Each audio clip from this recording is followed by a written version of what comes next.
Salve, pessoas! Bom dia, boa tarde ou boa noite para você que nos escuta do seu tocador de podcast preferido ou para você que nos assiste pelo YouTube. Estamos chegando ao 63º episódio do meu, do seu, do nosso Cine Trincheiras. Hoje, num formato bem raiz, puro sangue, comigo, Yuri Freire, junto de meu valoroso camarada Nilvio Peçanha Pinheiro, o Nilvó das Massas, onde trocaremos uma ideia aqui sobre o Festival do Rio e o Sinistro Fest. Nilvola, manda um recado aí pro Brasil e pro povo brasileiro. Alô, pessoas queridas, todo mundo que está nos ouvindo, nos assistindo, seja lá como for que estamos chegando a vocês, um beijo nos vossos corações. Vamos lá. Coisa linda.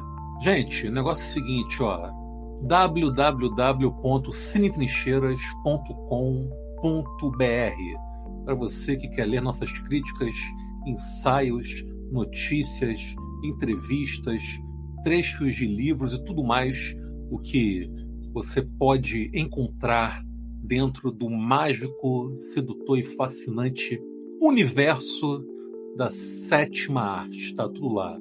Visitem o nosso site, compartilhem, divulguem entre as amizades, porque tem sido um trabalho muito bacana que a gente tem feito. É difícil, não é fácil, às vezes é cansativo, mas tem sido bem recompensador.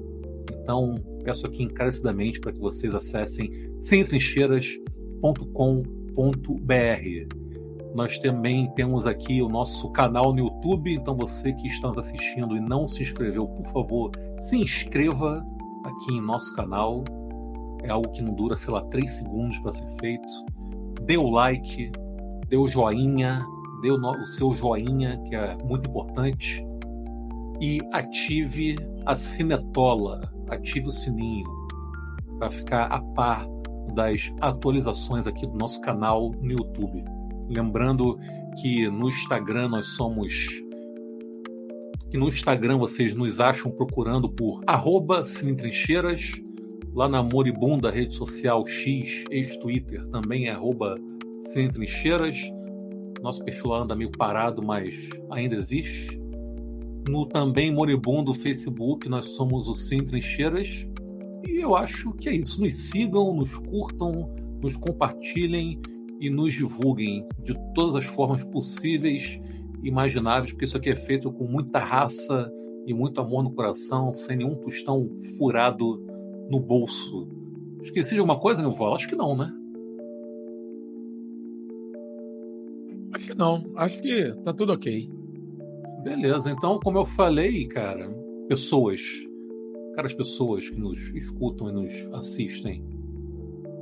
Recentemente ocorreu o Festival do Rio, onde eu estive presente, e depois o Sinistro Fest, que contou com a interestadual presença do Nilvola.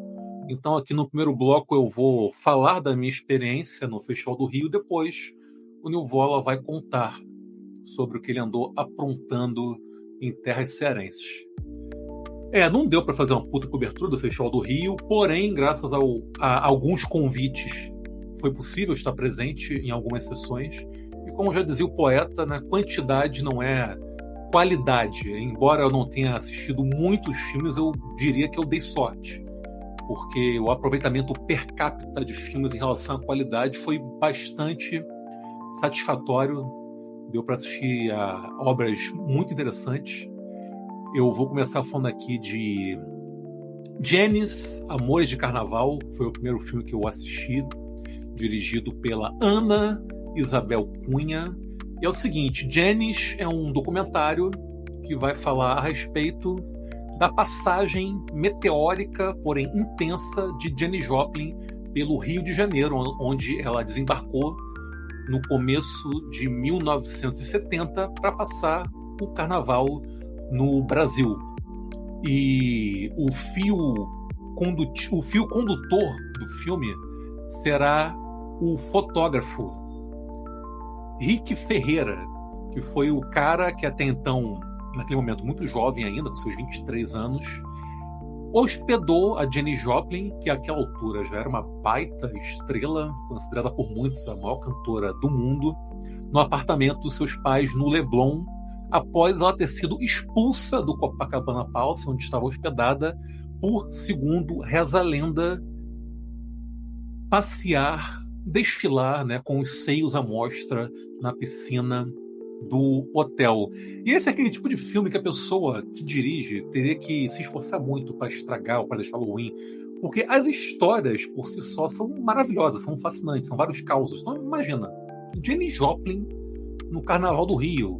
Pô, a mulher veio pra cá, tirou foto com o Rei Momo, assistiu os desfiles, que na época era na Presidente Vargas, tentou invadir a pista, ficou loucona, bebeu o dia inteiro, fumava um cigarro atrás do outro, quase tacou fogo no apartamento do Rick Ferreira, pô, passeou com Alcione Serguei pela orla de Copacabana, na época Alcione Serguei cantava na Noite do Rio. Enfim, as histórias são muito interessantes e compensam a ausência, não total ausência, existem imagens, registros da Janis Joplin, já que, para nossa sorte, o Rick Ferreira era fotógrafo, não arriscava não ter um mísero registro fotográfico dela, né? E um registro imagético. Então, a pouca quantidade de fotos é compensada pela deliciosidade dos causos, das histórias, que são realmente sensacionais. Eu fiquei pensando que, cara, é muito louco, né? Porque é algo impensável nos dias de hoje. Se uma pessoa do quilate, né, do peso de uma Janis Joplin desembarcasse hoje no Rio de Janeiro, seria impossível ela passar incólume, ela passar anonimamente por onde quer que fosse. Pô, a era do auge das redes sociais, internet, todo mundo tem um smartphone. Pô, ia ser um overdose de fotos e reels e TikTok da Janis Joplin para cima e para baixo. Naquela época não, cara. Década de 70, 1970, não era assim. Não existia internet, não existia telefone celular. Você tinha que ter uma câmera fotográfica para poder tirar foto da pessoa. E outra, muitas vezes, cara, a pessoa, por exemplo, escutava um artista, uma banda, um cantor, uma cantora, e ela sequer sabia como era a aparência da pessoa, porque era um período em que muita gente tinha como principal meio de comunicação o rádio. A própria TV não era tão disseminada entre os lares brasileiros. Então muita gente passou pela Janis Joplin sem fazer ideia de que era Janis Joplin. O cara tava falando era rádio e jornal impresso, né, cara? Rádio e jornal impresso. Alguns mais abastados tinham TV. Aí, quer dizer, tava a lá... forma de você compartilhar uma foto, por exemplo, ia ter que você mandar para um jornal. Né? Sim. Aí o pessoal tava lá num puta botequim pé sujo de Copacabana e tava do lado dela uma branquela, riponga, bebendo um licor de ovo. Ela fez isso. Era Janis Joplin. Enfim, então, filme bem bacana. Janis, Amores de Carnaval, espero que em breve esteja aí em circuito. O próximo filme que eu vou falar é o Mambembe, outro filme bem interessante, dirigido pelo Fábio Meira. Mambembe é um filme que, de certa maneira, se assemelha um pouco, em termos de estrutura da narrativa, ao Cabra Marcado para Morrer, do Eduardo Coutinho, né? Um clássico absoluto do cinema brasileiro, pelo seguinte, por ser um filme que fala sobre um filme do mesmo diretor que não foi concluído. No caso, é o próprio Mambembe, do Fábio Meira, que ele começou a dirigir ali em 2008, 2009, um filme que narra a história de um engenheiro de estradas que está percorrendo ali o interiorzão do Nordeste, né, o chamado Brasil Profundo. Ele se envolve ali numa espécie de triângulo amoroso com umas artistas circenses. E essas artistas seriam interpretadas por artistas de circo mesmo, de verdade, atrizes não profissionais, com exceção de uma delas que seria interpretada pela Dandara Guerra, né, que é filha do Rui Guerra, com a Cláudia Ohana. Então, por alguns motivos, o filme acabou não se concretizando, e anos depois o Fábio Meira pegou o material bruto e decidiu transformar nesse documentário, contando os bastidores, mostrando a pré- e pós-produção, escolha de elenco, como se deu, contando a história de cada um daqueles personagens, que são personagens fascinantes nessa galera do Brasil Profundo, que tem muita história para contar. É uma galera que realmente às vezes consegue contar algo trágico de uma forma muito, muito gostosa, muito apetitosa. Você meio que se diverte ouvindo aquilo, mas rola meio que um prazer culpado, que é algo triste, mas a pessoa tem tanta força para contar aquilo, para encarar aquela situação, que ela consegue tirar graça daquilo. Enfim, um filme realmente muito bacana, muito interessante, e faço votos para que também entre em circuito. Mambembe, do Fábio Meira. Agora eu vou falar de Carne Fresca. Porra, esse filme é muito legal, cara. É um curta-metragem dirigido pelo Giovanni Barros. E é o seguinte, é um filme LGBTQ que tem como protagonista um lobisomem passando carnaval no Rio de Janeiro. Então, a premissa por si só já é muito interessante, né?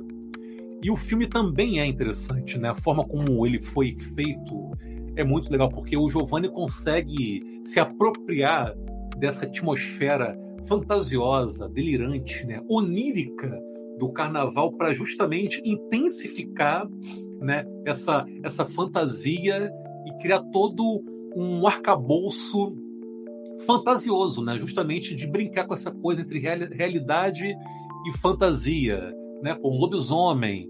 Então tem algumas cenas ali que são quase como se fossem quadros filmados. Ele não tem muito compromisso em contar uma história realista, até porque é um lobisomem, né?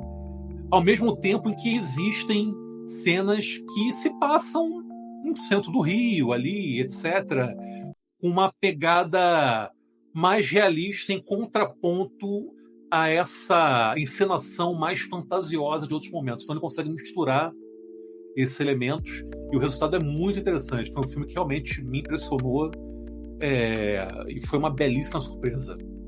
Depois eu assisti Casa Branca, filmaço. Esse filme realmente me pegou muito. Dirigido pelo Luciano Vidigal e protagonizado pelo Big João. Big João, que é um ator de stand-up comedy, é um cara conhecido principalmente por ser um comediante. Então não deixa de ser uma surpresa ver o rapaz num filme de drama, mandando bem. E é o seguinte, né? O filme narra a história de um jovem que mora na Chatuba, comunidade localizada em Mesquita, na Baixada Fluminense, onde ele cuida da sua avó, que já está num estado avançado de mal de Alzheimer. Ela já praticamente não consegue se comunicar, ela depende do neto para tudo. Ao mesmo tempo em que ele é muito ajudado por dois amigos muito próximos, além de outras pessoas da comunidade. É legal porque é um filme que põe de lado aquele estereótipo que já vem sendo assim explorado de forma cansativa no cinema brasileiro, né, de você meio que romantizar a miséria, a pobreza, você superlativizar aquilo.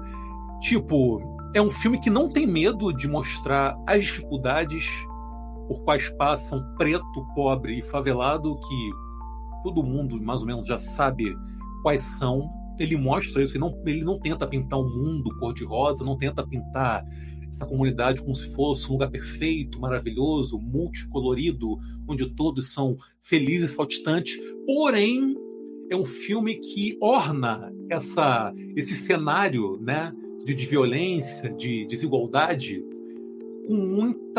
com muito afeto. E é bonito, cara, porque ele mostra que sim, que em locais pobres existe afeto, existe amizade, existe camaradagem, existe amor, que tudo isso também é uma forma de resistência, é uma forma de sobreviver, uma forma de tentar enfrentar as dificuldades que já são, as barreiras que já são inerentes a essas pessoas.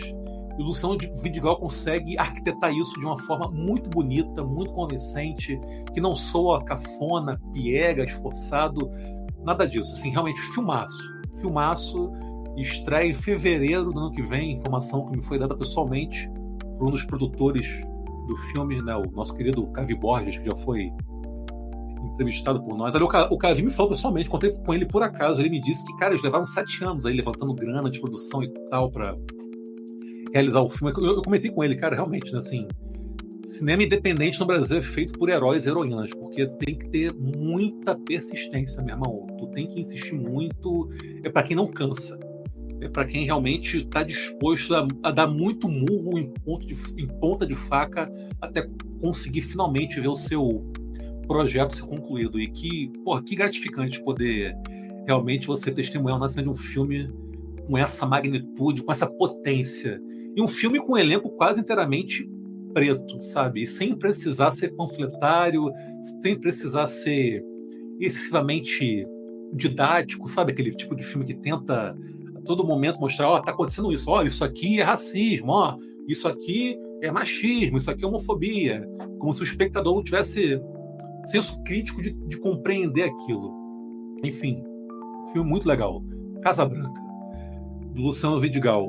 O outro filme foi Volúpia, curta-metragem, muito legal também, que conta a história da boate de mesmo nome, Volúpia, que existiu em Niterói do começo da década de 90 até meados da década de 2000, um filme feito quase inteiramente com imagens de arquivo, de pessoas que iam para a boate e filmavam, e entrevistavam as pessoas que lá estavam, perguntavam para elas o que elas estavam fazendo ali, o que as levava àquela boate, enfim.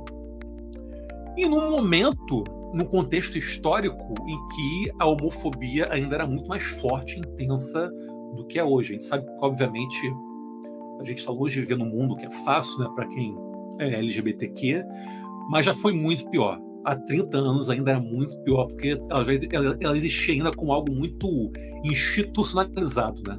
O padrão de comportamento a ser seguido era um padrão da homofobia. A homossexualidade ainda era vista como uma doença, literalmente uma doença, segundo, inclusive, a OMS. Então, realmente, também é um filme muito interessante. O outro é Centro Ilusão.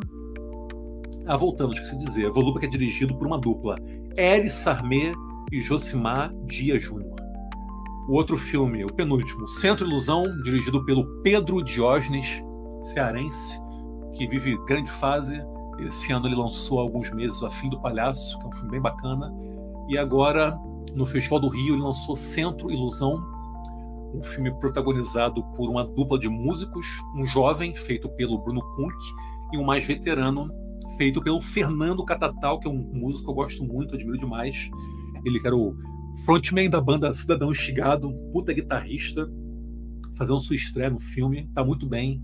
Acho que ele consegue cumprir bem o papel ali de músico cara meio triste, chateado com a vida, cansado ali de estar, há tantos anos tentando o seu lugar ao sol enquanto artista e, enfim, sem conseguir, levando muita porrada da vida, etc.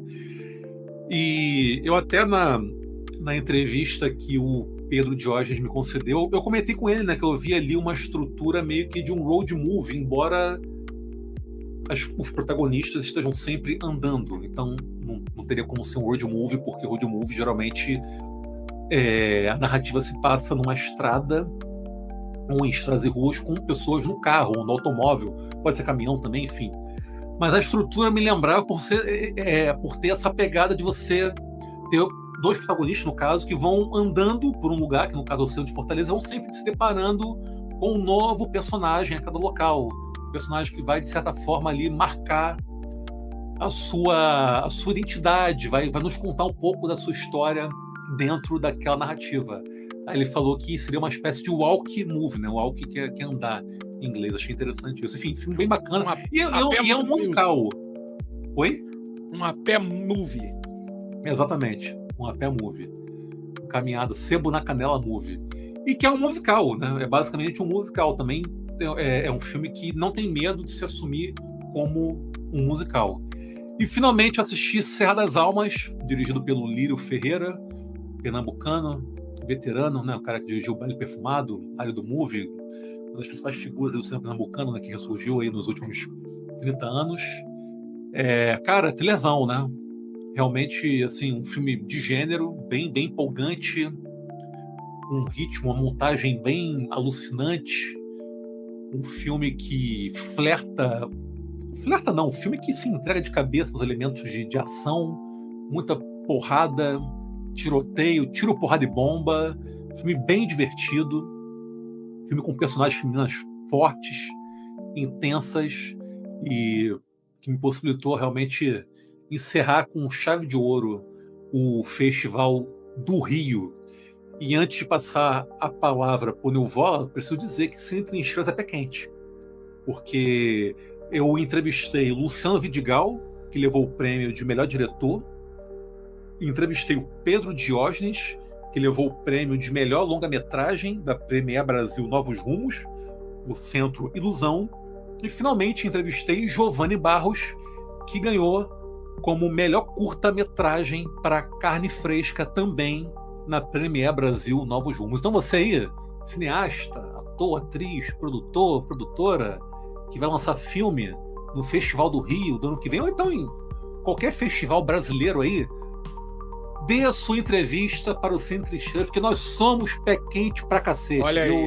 Estamos aí, ó, com 3 estrelinhas, 3 medalhas de ouro, 100% de aproveitamento.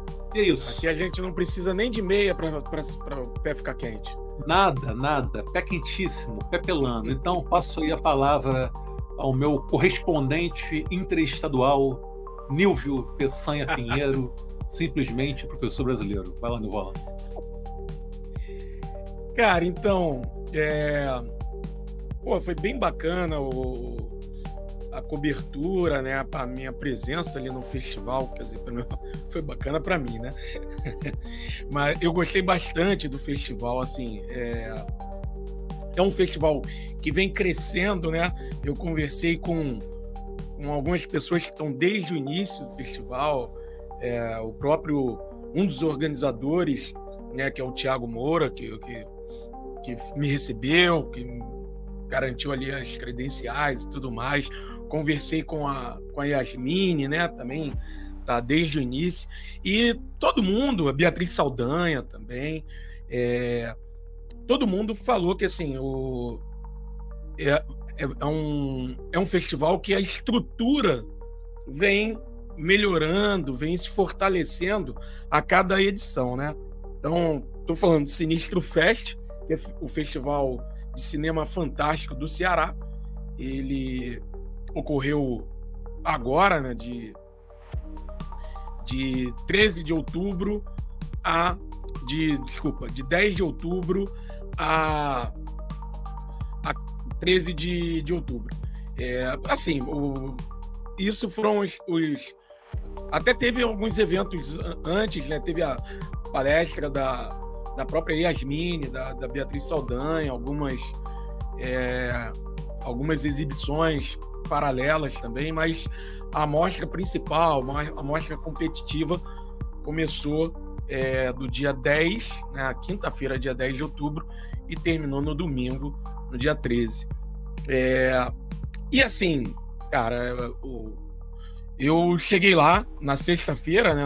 Infelizmente eu não pude chegar na quinta, porque a quinta contou com um evento que, cara, eu fiquei com muita inveja das pessoas que estavam presentes, que estiveram presentes ali, que foi simplesmente a Orquestra Sinfônica da Universidade Estadual do Ceará acompanhando, né, acompanhando cenas, trechos de filmes clássicos e principalmente trechos de filmes do expressionismo alemão e tal. Enfim, eu acho que foi um evento maravilhoso. O próprio Thiago falou que se emocionou vendo, né? Enfim, deve ter sido bem bacana. Mas, infelizmente, eu não pude me fazer presente nesse evento. Cheguei na sexta e aí, beleza, cheguei e aí já parti para ver uns filmes. E a estrutura era assim, né? Depois, a galera que quiser saber com mais detalhes, já tem no nosso site. Eu fiz um diário de bordo do meu primeiro dia, do segundo e do terceiro, né? Então, é um texto bem pessoal, com um relato mais pessoal mesmo. Mas a estrutura era assim: você tinha sessões às 14 horas, depois às 16h30 e às 19 horas. No Cine Teatro São Luís, é uma estrutura bem bacana, e lá 2 salas de cinema. A sala Seu Vavá, que inclusive recebe esse nome em homenagem um senhor, né, que trabalhou no cinema, que era, me foge o nome, Raimundo, alguma coisa que agora me foge, daqui a pouco eu posso olhar aqui rapidamente, mas o apelido dele era Seu Vavá, né, e aí ele trabalhou num dos últimos cinemas de rua, de Fortaleza e tal, trabalhou... Raimundo geralmente é Nonato. Mas é Seu Vavá, não sei o porquê do apelido ser Seu Vavá, mas o nome dele é Raimundo. Tá aqui, deixa eu olhar aqui rapidinho. Porque geralmente Raimundo é Nonato. Não sei se era o caso do Seu Vavá. Mas... E existem apelidos que são meio inexplicáveis, né? Sim. Deixa eu encontrar rapidinho no meu texto aqui, que eu tenho um trecho que eu falo disso. Achei. O nome dele era Raimundo Carneiro de Araújo. Vulgo Vavá. Vulgo Seu Vavá. Enfim, Vavá. Senhor Vavá.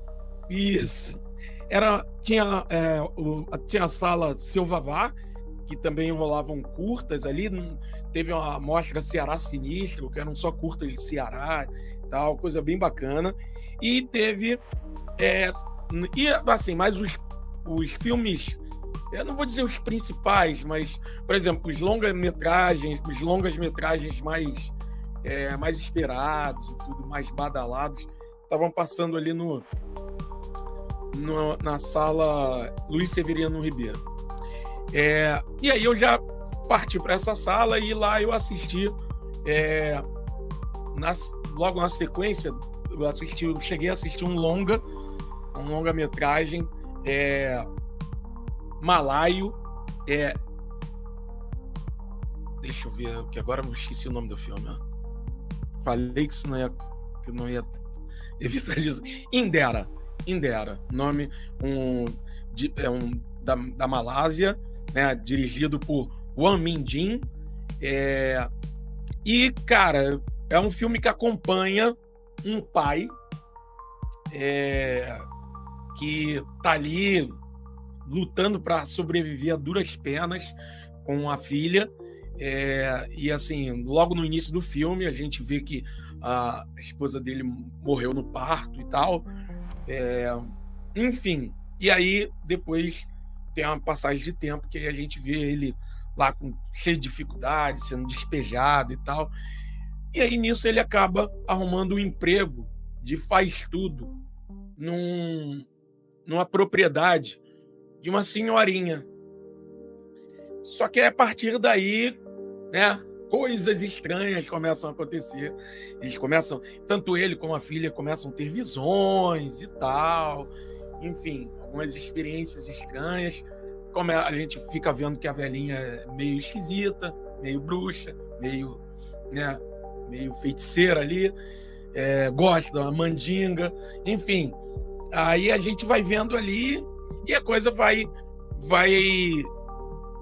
ficando mais tensa e mais sombria à medida que passa. O filme é bem interessante, né? Tem como pano de fundo uma questão histórico-social que aconteceu na Malásia, uma chacina por parte de soldados do governo na época, enfim. Tem esse pano de fundo e então é só mas é uma coisa bem... É um pano de fundo bem ao fundo mesmo, que a gente fica ouvindo trechos no rádio, alguém faz um comentário, fala de toque de recolher, né? Um policial lá chega e fala: a gente tá tendo toque de recolher, vocês não vão poder ficar por aqui. Enfim, tem esse pano de fundo e, ao mesmo tempo, tem esse foco na questão dele, essa senhora meio fundamentalista ali e tal, com os rituais dela, e isso vai tornando a coisa mais sombria, né, à medida que passa. O filme é bem interessante. E aí depois eu assisti um filme mexicano, e esse também bem interessante, não é à toa que ele acabou sendo premiado como o melhor longa-metragem internacional na mostra, que é Parvulus. Parvulus acompanha 3 irmãos numa realidade distópica ali. Eles estão morando num casebre, né? Uma casa bem humilde, bem simples, e é uma realidade distópica onde a humanidade foi assolada por uma pandemia, e aí criavam vacina. Sou familiar, hein? Isso, Sou bem familiar essa distopia aí. Sim, criavam vacina, e aí só que o vírus ele mutava, né?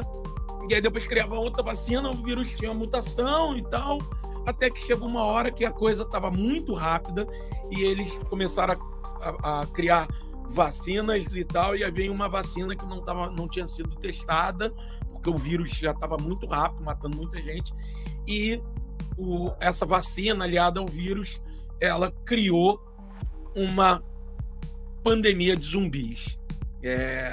E aí, a partir daí, se alastrou essa doença aí. Mas vem cá, qualquer semelhança com a Covid é mera coincidência ou não? Rolou uma inspiração, né? Com certeza, com certeza. E aí a gente vê esses 3 morando na casa ali, né? O mais velho, ele não tem uma perna, não tem assim, do joelho para baixo, ele não tem uma parte de uma perna, mas é ele mais 2 irmãos, e assim, eles guardam um segredo, não vou revelar, embora seja durante o filme isso fique bem óbvio, né? Mas não vou revelar que eles guardam um segredo que eles guardam lá num porão na casa. Então, pelo jeito não era um segredo tão secreto assim, né? Não, fica bem óbvio, né? Mas assim, apesar de ter isso e um outro probleminha, que eu acho que o filme acaba sendo, às vezes, meio episódico. Tem um problema, eles resolvem um problema, aí daqui a pouco vem outro problema, resolve esse problema, e vai uma coisa meio episódica, né? E tal. E também algumas ideias não são tão bem desenvolvidas no filme. Inclusive, eu acho que o final me incomoda um pouco, justamente por conta disso, né? Mas apesar disso, é um filme, bem interessante. Então, fica a dica aí pra galera que, sei lá, tiver não sei se vai chegar no circuito, né? Um festival de cinema fantástico, é comum a gente ter filmes que acabam passando ao largo do circuito comercial, pelo menos circuito comercial nacional. Então, não sei, mas se por acaso se depararem com esse filme em algum outro festival ou em chegar no circuito, eu recomendo Parvulus. Bem interessante. E, cara, tem uma cena impagável de 2 zumbis transando. É maravilhosa essa cena. Que delícia. É maravilhosa. Impagável essa cena. Porque ele tem uns elementos de humor. É um filme de terror, mas tem uma ternura, tem um drama e tem umas pitadas de humor que funcionam muito bem no filme. E aí, beleza. E aí eu fechei esse dia, né? Esse foi o meu primeiro dia. No segundo dia, eu fui e assisti um filme que eu estava aguardando muito para assistir, né? Que é um longa-metragem do camarada Léo Miguel, Amado Pai. Um filme que, Léo Miguel, super guerreiro, foi aí no crowdfunding, na benfeitoria aí, na vaquinha. Tem a produção do Refúgio Cult, enfim, tem alguns apoios, mas é um filme que, né, ganhou aí o mundo graças à guerreiragem do Léo Miguel. E, cara, é um filme que tem os seus problemas, né? Depois eu nem vou me alongar tanto, porque eu vou escrever depois um texto sobre ele. Tem os seus problemas, o filme. principalmente uma questão de som. Eu vou lá. Oi. Só para não deixar a informação faltando, Lucas Maia, do Refúgio Cult. Lucas Maia, isso aí. E aí tem os seus problemas, mas, cara, eu acho que o filme cresce muito porque é um horror cósmico Lovecraftiano e ele cresce muito nos momentos em que o Léo Miguel viaja no horror cósmico. Cara, cresce muito nesses momentos. E eu acho assim, só em o Léo Miguel dá vida a um filme de horror cósmico aqui no cinema nacional, cara, merece muito ser aplaudido, entendeu? Eu fico torcendo bastante para que esse filme estreie no circuito, né? Tem... E outro destaque é a atuação do Paulinho Serra. Paulinho Serra é o protagonista, né? Paulinho Serra, o comediante, stand-up comedy, né? O traficante gay, né? Isso que ele fazia? Isso, sim. O famoso traficante gay, talvez um personagem mais famoso, né, dele, que ele mesmo fala que até hoje é reconhecido por esse personagem. Mas, cara, ele tá muito bem no filme. A atuação dele no filme é maravilhosa. E maneiro ele topar participar do projeto, né? Sim, maneiríssimo. Cara, o Paulinho Serra, ele é ator, né? Ele é ator de formação. Ele acabou enveredando pelo caminho da comédia, mas ele é ator. Sim. É que ele acabou meio que preso a essa forma da comédia. Eu digo isso assim, sem nenhum tipo de juízo de valor. Ele escolheu isso, beleza. Teve sorte, sucesso e competência pra cacete também, né? Mas ele, com certeza, é um cara que, sendo ator, também tá capacitado pra fazer drama. Você sabe que não faltam exemplos de atores, né, comediantes que, quando enveredam pelo drama, conseguem se sair muito bem, né? O Jim Carrey é um caso clássico disso. E tem uma grande dose de drama, né? Acabou que eu não falei a sinopse do filme, que é o seguinte: o Paulinho Serra, né, um belo dia recebe um telefonema que o pai dele, que ele tinha se afastado, porque tem uma situação logo no início do filme que a gente vê isso. A mãe morre no incêndio e o pai tinha abandonado a mãe e tal, enfim. Só que ele recebe a ligação dizendo que o pai estava muito doente e tal, e a enfermeira que estava tratando dele não ia poder mais tratar dele e tal, e que ele tinha que voltar para ir lá para casa do pai dele para ver o pai dele, e aí ele larga tudo para ir. Então, assim, aí tá lá o pai enfermo, com as feridas horrorosas e tal, e aí o Paulinho Serra fica ali. Então tem uma boa dose de drama, né? E a atuação do Paulinho Serra ganhou uma menção honrosa na cerimônia de premiação. Enfim, a partir daí a gente tem... E aí, cara, nesse dia mesmo eu assisti 2 curtas bem interessantes, cara. 2 curtas bem interessantes que eu queria deixar destacado aqui. Primeiro, o Petrificada, a dupla, o casal de realizadores que dirigiram o filme, Yuri Bermudes e Renata Weinberg. Eu conversei com eles,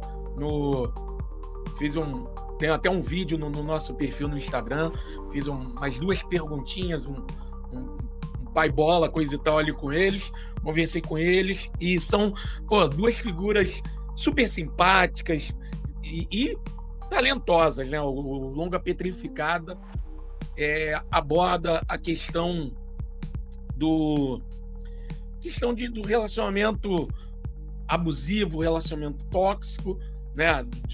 Do homem em relação à mulher. E isso, cara, vem principalmente por meio de um elemento fantástico que é muito bem inserido no filme, muito bem trabalhado, tá? Então, assim, já digo aí que é um filme para galera, um curta também para galera ficar de olho, né? Quando tiver um festival, algum local que você for perceber que tem aí o Petrificada, fique de olho, porque Vale muito a pena. E o outro curta do dia que eu assisti foi Arapuca. Filme dirigido por Joel Caetano. E também é bem interessante. Novamente, é um filho cuidando do pai, o pai com Alzheimer. E acaba que o Alzheimer sendo um elemento de terror do filme, né? E a forma como ele aborda e mostra isso, como se o Alzheimer fosse uma escuridão que vai cercando o pai, né? Cercando o portador do Alzheimer, e ele vai ficando preso né, uma verdadeira arapuca ali, né? Enfim, o filme é muito bom, bem interessante. Mas no caso, ele é um terror numa pegada mais dramática e psicológica. Mais dramático, não tem fantasia. Não, assim, Entendi. O elemento fantástico é esse aí. O elemento fantástico está mais ligado ao próprio Alzheimer. Não, que eu achei muito interessante a premissa. É bem interessante. De cara, tu pegar uma doença e transformá-la ali no agente causador do terror. Achei muito interessante isso. É bem interessante esse filme. É muito bom.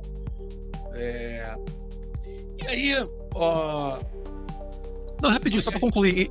E pra você ver como o terror é um gênero muito mais plural e versátil do que as pessoas imaginam, né?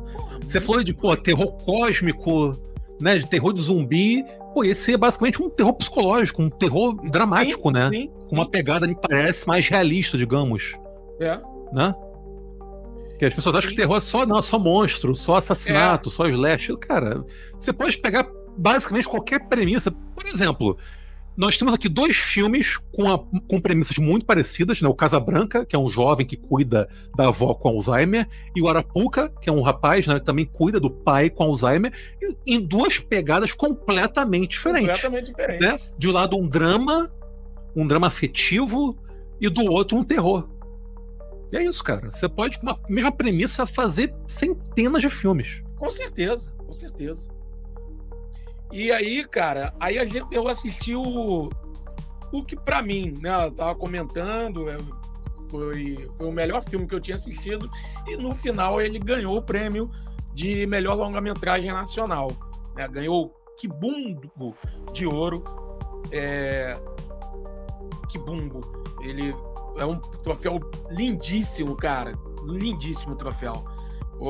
Eu gostaria muito de tentar arrumar uma réplicazinha, alguma coisa daquele troféu. Você queria ter roubado o troféu, fala a verdade. Eu gostaria, se eu tivesse oportunidade, né? Mas enfim. Mas aí, e aí quem ganhou esse troféu, né, de melhor longa-metragem nacional foi Atmosfera. Cara, é um filme muito interessante. É um filme, você falou aí do Baile Perfumado, dirigido pelo Lírio Ferreira. Então, é justamente o companheiro de direção, o filme é do Paulo Caldas, né, companheiro do Lírio Ferreira na direção do Baile Perfumado. E é protagonizado pelo João Miguel. E, cara... Baita ator, né? Porra, baita ator, uma baita atuação. Ator. Uma baita atuação. E ele é um caseiro, tá? Ele é um caseiro de um casal, um casal formado por uma brasileira e um alemão, que estão na Alemanha, o casal, e eles vão se comunicando através de videochamada e tal. E aí ele tá ali e a mãe dele morre. Isso assim, a gente já fica sabendo logo no início do filme. Só que, cara, a partir daí, ele começa a bater pino, né? Ele começa a ficar entre o devaneio e a realidade. E né, esse vai e volta, né, entre o devaneio, cara, é muito bem mostrado, muito bem trabalhado pelo Paulo Caldas, né? O filme tem uma pegada bem viagem nessa viagem entre um terreno mais, né, já beirando a insanidade e o terreno mais realista. Tanto que ele cria personagens na cabeça dele, a gente não sabe se tem momentos que a gente não sabe se é real ou se não é, e tal. Cara, tem o Milian Cortaz, cara, muito bem também, né? Como a maior parte dos trabalhos do Milian Cortaz é sempre, né? Sempre isso. E também viajando nessa loucura dele. E o Milian Cortaz acaba sendo um personagem, meio que um personagem que aparece em várias situações. E aí a gente não sabe se ele é real, em algum momento é real ou se não é, né? E tipo, enfim, o louco do Cebolinha, né? Que só aparece o Cebolinha, aí tu não sabe se é coisa da cabeça dele ou se o cara realmente existe. Isso. Cara, então, enfim. E assim, outra coisa é que o Caseiro também é um poeta, né? Ele é um poeta, a mãe dele era poeta, ele também escreve poesia, enfim. Cara, e o tempo inteiro a gente fica na dúvida o que é real ali no filme, o que não é. Um filme muito bonito, cara, muito bonito. E aí aqui é um drama com elementos fantásticos, mas é um drama muito belo, cara, muito... Foi merecidíssimo o troféu. E deve estrear no circuito nacional, porque é do Paulo Caldas, é da O2 Produções. Vai estrear, certamente. Eu dei uma pesquisada, estava marcado para estrear no primeiro semestre de 24, mas não estreou ainda. Deve 25, né? Ah, tá, 24 esse ano. Não, estava marcado, Isso, de 24. Era para já era para ter estreado. Mas não estreou, então deve estar para estrear por aí. Ou agora, nessa reta final de segundo semestre, ou no primeiro semestre ali de 25. E aí, galera, pessoas, a gente foi pro meu derradeiro dia, tá? O último dia. E aí ali a gente teve, novamente, eu assisti alguns curtas e tal. Vou destacar apenas alguns, né, para poder... para não me alongar tanto. A gente tem antes de destacar o filme, um outro curta que eu assisti, que também é muito bom no segundo dia, foi Noturna. Cara, um filme excelente, né? É uma mulher tá lá no metrô e aí nós vemos é um filme mexicano, né? E nós vemos essa mulher ali no metrô e dois caras olham para ela e aí um cara se aproxima, né? Visivelmente, né? Querendo se aproveitar da mulher e tudo mais. A mulher tá visivelmente bêbada.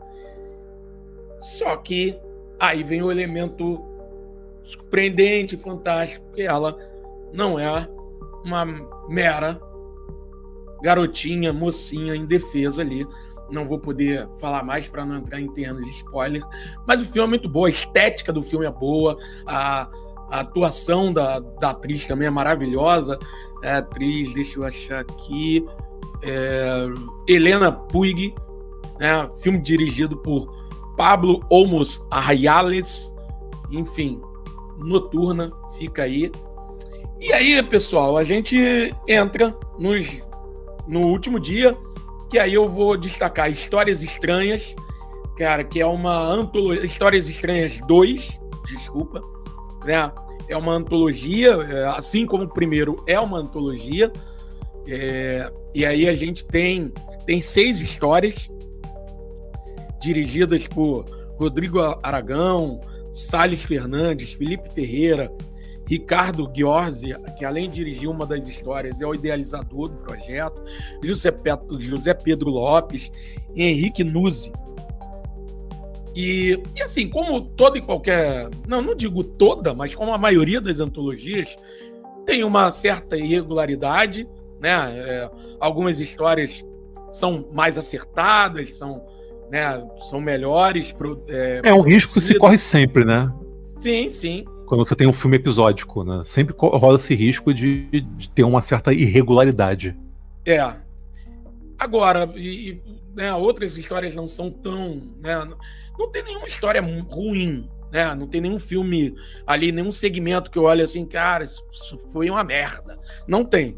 Todas merecem algum destaque, mas eu destaco principalmente o segmento dirigido pelo próprio Ricardo Ghiorzi, que é o Carpe Diem Demonium, que é um filme que, né, tem claras referências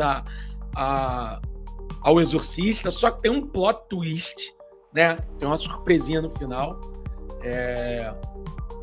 que óbvio não dá para revelar. Um padre chega para, né, a gente vê o padre chegando no local e aí ele conversando lá com a senhora, e aí a partir daí a senhora leva ele para dá para ver a filha dele que está com, né, uma dificuldadezinha, estaria ali com uma dificuldadezinha chamada demônio, e aí depois vem a partir daí a gente tem uma surpresinha. O segmento do Rodrigo Aragão também é bem bacana, necromântica, e enfim, são 6 histórias, como eu falei. Tem várias bem interessantes, e a Spala, do Felipe Ferreira.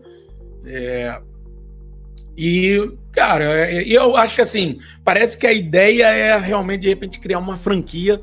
A gente já tem o Histórias Estranhas 1, Histórias Estranhas 2. Pô, que venham 3, o 4, o 5, pô, né? Porque dá para ver claramente ali que, né, que os cineastas estão gostando, estão se divertindo fazendo aquilo ali. São histórias, são segmentos que são relativamente baratos, baixo custo, né? E aí junta tudo e eu acho que fica bem bacana. É outro filme que eu espero que estreie no circuito. Acho que deve estrear, porque o Histórias Estranhas 1, se eu não me engano, estreou. Vamos aguardar aí, tomara que estreie. E depois e aí, para fechar, eu destaco 2 filmes, 2 curtas que eu assisti lá na sala Seu Vavá. Água Doce, dirigido por Antônio Miamo. É um filme que traz aí o Jesuíta Barbosa no elenco. Fala de 2 primos que não se veem há muito tempo e se reencontram ali para resolver uma questão de herança, né, devido à morte de parente lá. E aí tem uma fazenda, eles têm uma propriedade, tem que resolver o que vai fazer, se vai vender, como é que vai ser. E aí, a partir daí, a gente vê, né, a questão da memória dos 2, né, revivendo, relembrando coisas que eles tiveram na adolescência, na juventude, né? Tem a questão ali, né, uma questão de desejo. Logo no início a gente vê uma tensão sexual ali,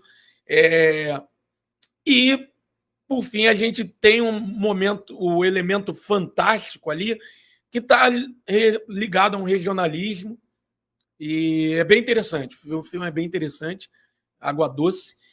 E outro filme, outro curta dessa mesma leva foi Transe, dirigido aí por Samira Uchoa e Mia Shimon, e escrito por Samira Uchoa e Mari Albuquerque. E aí eu conversei com as 2 que estavam lá, né, a Samira Uchoa e a Mari Albuquerque, porra, simpaticíssimas, porra, maravilhosas.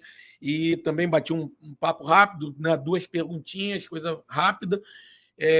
E Transe, bem interessante, acompanha uma mulher que está ali. Logo no início a gente vê que tem alguma coisa que não está bem no relacionamento, o telefone fica, ela dirigindo, o telefone fica tocando, ela olha e ela não atende a pessoa que está ligando para ela e tal. E aí ela vai para né?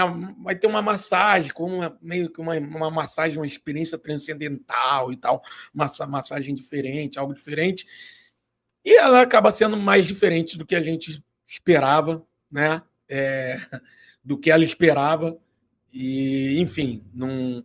Só que, cara, a cena da massagem é excelente. As duas diretoras são um elenco, fazem parte do elenco, né? São as duas personagens que aparecem. A Samira Uchoa é a massagista, né? E a Mia Shimon é a mulher que vai lá receber a massagem, uma massagem que vai mudar bastante o destino da vida dela. Enfim, bem interessante o filme.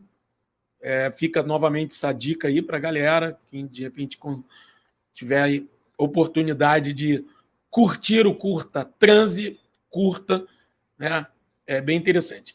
E aí foi isso, galera. Foi isso. Essa foi a minha estadia na agradabilíssima cidade de Fortaleza. E, pô, quem tiver a oportunidade, pessoal, né, ano que vem vai ter um Sinistro Fest edição 4. E aí, quem tiver a oportunidade, pô, faça. Né, ali, ó, é claro que, pô, nem sempre a gente está com possibilidades, mas pô, eu fui ali, dei meu jeito, me apertei daqui, me apertei dali, e fui ali num bate-volta, né, em Fortaleza. Então, pô, quem puder, no ano que vem, pô, vai lá prestigiar o Sinistro Fest, porque, pô, vale muito a pena, cara, vale muito a pena. E o principal é que tu vê que é realmente produzido por uma galera, né, que realmente curte o cinema de gênero, o cinema fantástico, cinema de horror. E a Cara, galera vale muito guerreira, a né? pena. Galera Que na guerreira, maior parte guerreira. das vezes faz com pouco ou praticamente nenhum orçamento, né? Faz no amor mesmo. Sim, sim. É bem interessante. Então, mando um abraço aí para o Thiago Moura, para o Wesley, que também é um dos organizadores lá do evento, junto com o Thiago. Um beijo para minha querida Yasmine e um beijo também para Beatriz Saldanha, pô, maravilhosa. A gente conversou bastante, uma galera maravilhosa e outros e outras com quem eu bati um papo, né? Os dois casais na direção aí dos curtas, enfim. Um beijo para todo mundo, foi maravilhoso. Gostei bastante. Muito bom, muito bom. Valeu aí pelo depoimento, Nilvola. Foi bem abrangente, bem completo. Lembrando que o nosso site tem tanto as minhas críticas e entrevistas que eu realizei durante o Festival do Rio, quanto o diário de bordo do Nilvola sobre a passagem dele pelo Sinistro Fest. Então, por favor, acessem cinetrincheiras.com.br. Nos deem essa moral. E também não Por esqueçam de favor. nos seguir aqui no YouTube e curtir esse vídeo. Cara, curtam tudo que a gente postar na internet. Por favor, nos amem. É, É muito bom ser amado, é muito bom ter o carinho do povo brasileiro e latino-americano. É isso, Daniel Vola. Então encerramos por aqui, né? encerramos. É Que isso. venham outros festivais. Pô, com certeza. Né? E é isso. E, aliás, você que nos ouve, que nos assiste, pô, prestigie o festival de cinema da sua cidade, não importa onde seja. É muito Muito importante. Para bom. isso, para Isso. a sobrevivência da produção cinematográfica brasileira, esse tipo de coisa é fundamental. Porque muitos É, filmes sequer irão para circuito depois, cara. Então, é muitos. de suma importância que esse tipo de evento seja assistido, frequentado, para que ele continue existindo, sabe? Principalmente esses Sempre. eventos mais calcados na produção independente. Principalmente os curtas, né, cara? Os curtas, então, Exatamente. eles não. Exatamente. Né? Sinceramente, eu fico pensando, cara, pô, a gente podia pegar alguns curtas desses, né? Produção local, por exemplo, tem vários curtas, né? O Ceará Sinistro, vários curtas. Cara, não podia colocar esses curtas e antes de uma sessão, bota Sim. uma pré-sessão ali, bota o curtinha. Quem quiser chegar mais cedo para uma determinada sessão, para assistir o curta e tal, vai ali, bota ali para Inclusive, eu não prestigiar. sei como foi no Sinistro. No Festival do Rio funcionou assim. Mas as sessões eram abertas com curta e depois vinha o longa. Foi assim. É que eu não falei direito como é que era, mas era assim mesmo. Mas, pô, a gente podia ver isso no circuito Circuito comercial, comercial, pô, né? sem dúvida. Pô, e Porque, até pro porque para ter acesso ao curta tem que torcer para ele passar no Canal Brasil ou então esperar cair do caminhão. sim, Basicamente cara, isso. sim. Pô, Além da galera que acaba upando no YouTube. é. Mas em sala de cinema tu não vai assistir, só em festival. Eu acho que o próprio Ministério da Cultura, Ancine, podia tentar uma coisa dessa, ver com as Até porque salas isso de já existiu no exibição. passado. Sim, pô, então assim, não é difícil, cara. Não, óbvio que não. Pô, enfim, então fica a dica aí É pro isso. MEC, pro Ministério da Cultura e pra Ancine. É Sem isso. dúvida. É isso, gente. Ó, para todo mundo que nos ouviu, que nos assistiu, que nos aturou, muito obrigado. Voltem sempre. Até a próxima. Um beijo em vossos corações e um beijo para você também, Nilvola. Até a próxima. Valeu, Yuri. Beijo e beijo para todos e todas. Até.